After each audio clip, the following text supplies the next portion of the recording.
Kasaragod കുമ്പളയിൽ toll പിരിവിനെതിരെ ജനകീയ സമരസമിതി നടത്തിയ മാർച്ചിൽ സംഘർഷം. ടോൾ ഗേറ്റിലെ ചില്ലുകളും ക്യാമറകളും പ്രതിഷേധക്കാർ അടിച്ചു തകർത്തു. ടോൾ പിരിവിനെതിരെ നടത്തിയ നൈറ്റ് മാർച്ചിനിടെയാണ് സംഘർഷം. പ്രതിഷേധക്കാരോട് പിരിഞ്ഞുപോകാൻ മഞ്ചേശ്വരം MLA AKM അഷ്റഫ് ആവശ്യപ്പെട്ടു. ശാന്തമായി നടക്കുന്ന സമരത്തിന്റെ ഗതി മാറ്റാൻ ചിലർ ശ്രമിക്കുന്നുവെന്നാണ് MLAയുടെ ആരോപണം. സമരം ഇന്ന് താൽക്കാലികമായി അവസാനിപ്പിച്ചു.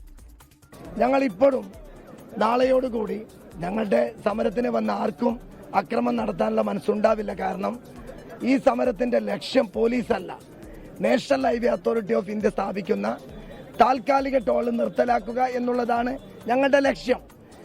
ഒരു കാരണവശാലും താൽക്കാലികമായി ഇത് ആക്രമിച്ചതുകൊണ്ട് ഞങ്ങളുടെ ലക്ഷ്യം പൂർത്തിയാവില്ല.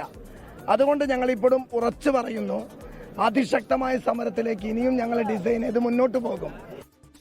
കുമ്പള ടോൾ ഗേറ്റിലെ സമരം ഇപ്പോൾ താൽക്കാലികമായി അവസാനിപ്പിച്ചിട്ടുണ്ട്. ഈ നാളെ സംഘാടക സമിതി യോഗം ചേരും. ആ യോഗത്തിന് ശേഷമായിരിക്കും തുടർ നീക്കം എങ്ങനെയാണ് എന്ന കാര്യത്തിലൊരു വ്യക്തത ഉണ്ടാവും. ഇപ്പോഴും ഇവിടെ ഈ ആളുകൾ, അതായത് വൈകുന്നേരത്തോടുകൂടി AKM അഷ്റഫ് ഇവിടെ നടത്തുന്ന അനിശ്ചിതകാല സത്യാഗ്രഹത്തിന് ഐക്യദാർഢ്യം പ്രഖ്യാപിച്ചുകൊണ്ടാണ് ജനകീയ മാർച്ചുണ്ടായത്.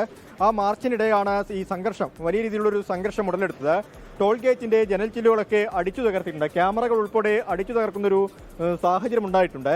ഈ പ്രതിഷേധക്കാരെ നിയന്ത്രിക്കാൻ കഴിയാത്തൊരു സ്ഥിതിയാണ് കുമ്പളയിൽ ഉണ്ടായത്. ക്യാമറകൾ ഉൾപ്പെടെ തകർക്കുന്ന ഒരു സാഹചര്യമാണ് ഉണ്ടായത്. വലിയ രീതിയിലുള്ളൊരു ജനക്കൂട്ടം ഇപ്പോഴും സംഘടിച്ചു നിൽക്കുകയാണ്.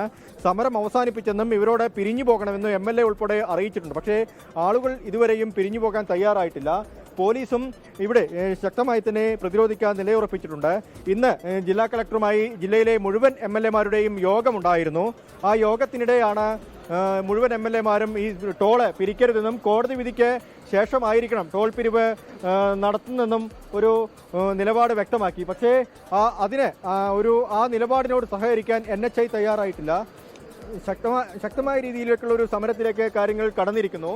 നാളെ UDF കൺവീനർ ഉൾപ്പെടെ ഈ സമരപ്പന്തലിലേക്ക് എത്തുന്നുണ്ട്. അതിനുശേഷമായിരിക്കും ഒരു തുടർ നീക്കം. ഈ സമരത്തിന്റെ ഗതി എങ്ങനെയാവണം എന്നതിനെക്കുറിച്ചുള്ളൊരു തുടർ ചർച്ചയുണ്ടാവുകയുള്ളൂ. സമാധാനപരമായ ഒരു അന്തരീക്ഷമാണ് ഈ സമരപ്പന്തലിൽ ഉള്ളതെന്ന് MLA വ്യക്തമാക്കി കഴിഞ്ഞു. ആരെങ്കിലും അക്രമം നടത്തി സമരത്തിന്റെ ഗതി മാറ്റാൻ ശ്രമിക്കുന്നുണ്ടെന്ന ആശങ്ക കൂടി MLA പങ്കുവെക്കുന്നുണ്ട്. നിലവിൽ ഈ പ്രതിഷേധക്കാരോട് ഇവിടെ നിന്ന് പിരിഞ്ഞു പോകാൻ ആവശ്യപ്പെട്ടിട്ടുണ്ട്. ലോകത്തെവിടെയായാലും ഏത് സമയത്തും 24 വാർത്തകളും ഓഗ്മെന്റഡ് റിയാലിറ്റി പാക്കേജുകളും എക്സ്പ്ലെയിനറുകളും വിശദമായി കാണാൻ ഞങ്ങളുടെ YouTube ചാനൽ നിങ്ങൾക്ക് സബ്സ്ക്രൈബ് ചെയ്യാം.